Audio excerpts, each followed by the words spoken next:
রাত পোহালেই রথযাত্রা সেজে উঠেছে দুর্গাপুরের ইস্কন মন্দির। প্রতি বছরের মতো এবছরও মহা ধুমধামের সাথে দুর্গাপুরের ইস্কন মন্দির থেকে জগন্নাথ, বলরাম, সুভদ্রা রথে চেপে আকবর রোডের মাঠে অস্থায়ী মাসির বাড়ির উদ্দেশ্যে রওনা দেবেন। এই রথযাত্রা উপলক্ষে উৎসবের সমস্ত বিষয়, প্রসাদ থেকে শুরু করে নিয়ম কানুন ও ভিড় এড়াতে কি ব্যবস্থা নেওয়া হবে তার সাংবাদিক সম্মেলন করে জানালেন দুর্গাপুর ইস্কনের প্রধান সেবায়িত ঔদার্য চন্দ্র দাস। হরে কৃষ্ণ।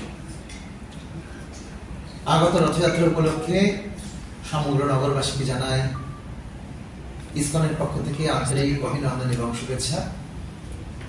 প্রতি বছরের ন্যায় দুর্গাপুর ইস্কন মন্দিরের আয়োজনে এবছরের রথযাত্রা বিপুল আয়োজন সহকারে করা হচ্ছে। দুর্গাপুর ইস্কনের রথযাত্রা এবছর 16 বর্ষে পদার্পণ করল। এই বছরের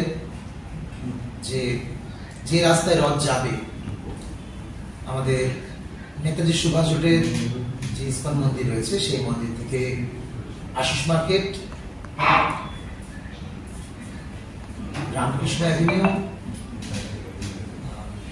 পুরুলিয়াডাঙ্গা মোড়, এরপর আমরাই মোড়, কনিষ্ক, হর্ষবর্ধন, জানাচিনি পাঁচমাথা মোড় হয়ে আকবর গার্লস স্কুলের মাঠে পরবর্তী 9 দিন সেখানে অস্থায়ী গুন্ডিচা মন্দির নির্মাণ করা হয়েছে। শ্রী জগন্নাথ দেবের মাসির বাড়ি, সেখানেই জগন্নাথ দেব থাকবে। এই বছরের বিশেষ আকর্ষণ, যেরকম মাননীয়া মমতা ব্যানার্জি দুর্গাপুজোর সময় দুর্গাপুজোর কার্নিভাল করে থাকেন, এরকম আমরা সংকীর্তন কার্নিভালের আয়োজন করেছি। বাঁকুড়া, বীরভূম, পুরুলিয়া, পূর্ব পশ্চিম বর্ধমান, এরকম 7টা জেলা থেকে ভক্তরা আসছেন। বিভিন্ন একটা গ্রুপে প্রায় 500-600 মতো ভক্ত, তারা নিজে পারফরমেন্স নিয়ে আসছে। চৈতন্য মহাপ্রভুর সময় জগন্নাথ দেবের সামনে, রথের সামনে 14 মাদল, 32 করতাল বাজত, আর এরকম 7 তলে ভাগ হয়ে রথের নৃত্য কীর্তন হতে। তো সেই আয়োজনকে মাথায় রেখে শ্রী চৈতন্য চরিতামৃতের ভাবধারায় আমরা এই বছর রথকে সাজিয়ে তুলছি। তো বহু ভক্ত সমাগম হবে। প্রশাসনিক এবং রাজনৈতিক, সামাজিক সমস্ত রকমের সহযোগিতা আমরা পাচ্ছি। আমরাও খুব আপ্লুত সকলের সহযোগিতায় অন্যান্য বছরের মতো এই বছরের রথ বিপুল সমারোহে এবং খুব সুপরিকল্পিতভাবে অনুষ্ঠিত হবে। প্রতি বছর রথের মতো এই বছরেও শ্রীধাম মায়াপুর থেকে বিদেশের ভক্তরা আসছেন এবং 14 জন ব্রহ্মচারী আসছেন, মায়াপুরের বিশিষ্ট পূজারী বর্গরা আসছেন। এছাড়াও জগন্নাথপুরী থেকে 12 জন পান্ডা আসছেন, যারা জগন্নাথ থেকে রথে তোলা এবং রথে নামানোর দায়িত্ব গ্রহণ করেছেন। পহণ্ডি বিজয় বলে যে উৎসবটি হয়, এই উৎসবটি ওনারাই করবেন। এবং ডিএসপির বিশিষ্ট আধিকারিক বৃন্দ, ঝাঁঝরা প্রজেক্টের কিছু আধিকারিক বৃন্দ, আমাদের ডিএমসির কিছু আধিকারিক এবং সেই সঙ্গে মাননীয় প্রদীপ মজুমদার মহাশয় আমাদের মধ্যে উপস্থিত থাকবেন। আমি শুনেছি নরেন্দ্র চক্রবর্তী মহাশয়, উনি অসুস্থ, উনি যদি ফিরে আসেন উনি অবশ্যই থাকবেন। আর সেই সাথে আমাদের লোকাল যে সমস্ত কাউন্সিলররা রয়েছেন, ওনারা প্রতি বছরের ন্যায় এবারও থাকবেন। এইভাবে জগন্নাথ দেবের ছেঁড়া পহড়া উৎসব, অর্থাৎ রথের সামনে যে নারকেল ফাটিয়ে শুভ উদ্বোধন করা হয় এবং ঝাড়ু দেওয়া হয়, স্বর্ণ ঝাড়ু, এই সমস্ত ছেঁড়া পহড়া উৎসবের মাধ্যমে ওনারা রথকে এগিয়ে যাওয়ার অনুষ্ঠান সুসম্পন্ন করবেন। প্রতিদিন সাংস্কৃতিক মঞ্চের অনুষ্ঠান, শান্তিযজ্ঞ এবং বিনামূল্যে প্রসাদ বিতরণ। প্রতিদিন এই যে 7টা এলাকা বললাম, 7টা এলাকার আলাদা আলাদা ভক্তরা এক দিন এক জায়গা থেকে আসবেন এবং তারা দুপুরবেলা প্রসাদ গ্রহণ করবেন।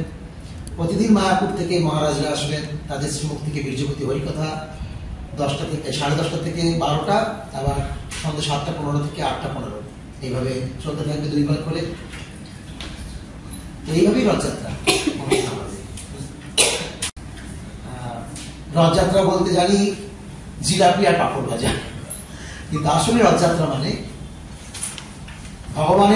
ভগবান শ্রীকৃষ্ণের সাথে ব্রজের গোপীদের 100 বছরের বিরহ ছিল।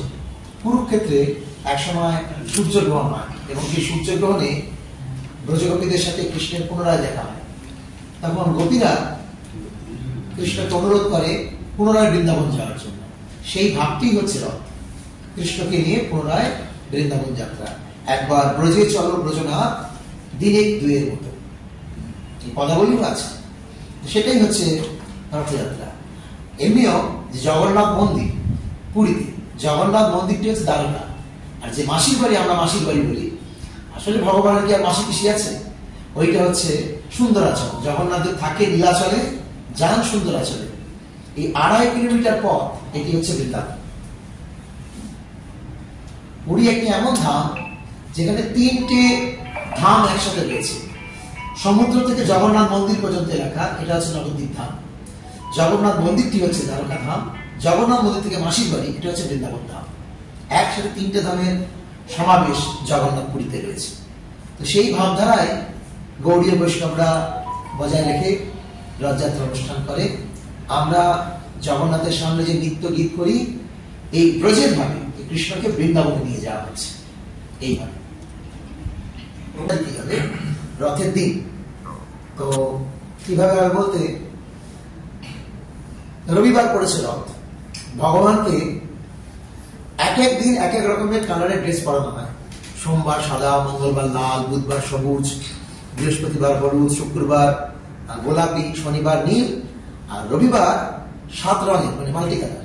রবিবার রথ, এই জন্য বেনিয়া সহকালা এইটাকে মাথায় রেখে 7টা গ্রুপে 7 রকমের কাপড় পরে ভক্তরা আসবেন। একটা কাপড়ের মানে থিম হলো। এরপর কিছু ভক্ত আছে যারা শঙ্করধ্বনি করবে, কিছু ভক্ত ধুলচি নৃত্য করবে, কিছু ভক্ত পাখা নিয়ে বাতাস করবে, কিছু ভক্ত চামর সেবা করবে, কিছু ভক্ত নৃত্য করবে, বাচ্চারা থিম ড্যান্স করবে, একটু বড়রা স্ট্রিট ড্রামা করবে, কিছু ভক্ত রঙ্গোলি করবে। 7টা গ্রুপে 7টা বড় বড় টেলার সাজিয়ে নিয়ে আসা হচ্ছে, যেগুলোকে যেরকম ভীমগড় থেকে আসছে। ভীমগড়ে পঞ্চপাণ্ডব কুন্তী দেবীর লীলা আছে, তারা ওই পঞ্চপাণ্ডব আর কুন্তী দেবীকে সাজিয়ে নিয়ে আসছে। এরকম এক এক জায়গা থেকে এক একটা থিম নিয়ে তারা আসছে, সেগুলো রথের মতো। সেগুলো সব দুর্গাপুরের বাইরে থাকছে। হ্যাঁ, আমি বললাম বাঁকুড়া, বীরভূম, পুরুলিয়া, চিত্তরঞ্জন, পূর্ব বর্ধমান, টোটাল 7টা গ্রুপ। এরা কখন অনুষ্ঠানটা পারফর্ম করবে? এরা সবাই চলে আসবে 12টার মধ্যে। যখন রথ শুরু হবে তখন রথের সাথে সাথে যাবে, মানে এখান থেকে একদম মাঠ পর্যন্ত। এবং আমাদের 5টা জিনিসের উপরে তাদেরকে নাম্বারিং করা হবে এবং পরে প্রাইজ দেওয়া হবে। হ্যাঁ, 5টা জিনিসের উপরে। প্রথম থাকছে ড্রেস কোড। মায়েরা মাথায় কাপড় দিয়ে থাকবে। হ্যাঁ, তাদের বেশভূষা যেন বৈষ্ণবীয় কালচার বেশভূষা হয়, ড্রেস কোড। দ্বিতীয় হচ্ছে তাদের কীর্তনের টোন, যে আমাদের গৌড়ীয় বৈষ্ণবদের যে টোনে কীর্তন হয় সেই টোনে কীর্তন হবে। 3 নম্বর হচ্ছে যে তারা কতজন পার্টিসিপেট করেছে কোন এলাকা থেকে তার। চতুর্থ হচ্ছে যে তারা কেমন পারফরমেন্স করছে, কোন গ্রুপ কত সুন্দর পারফরমেন্স করছে। আর 5 নম্বর হচ্ছে যে প্রতিটি এলাকায় যারা ম্যানেজমেন্ট করছে, কোন টিম তার টিমকে ভালো করে ম্যানেজমেন্ট করে, মানে বিশৃঙ্খলা যেন না হয়, সবাইকে দড়ির মধ্যে নিয়ে গুছিয়ে নিয়ে যাওয়া। এই যে 5টা জিনিসের উপরে তাদের নাম্বারিং হবে এবং রথের পরে তাদেরকে 1st, 2nd, 3rd প্রাইজ দেওয়া হবে, যে গ্রুপ সব থেকে ভালো পারফরমেন্স। প্রায় 200 জন ভলেন্টিয়ার সেবক থাকছে, আর সেই সাথে পুলিশ প্রশাসন তো থাকছেই।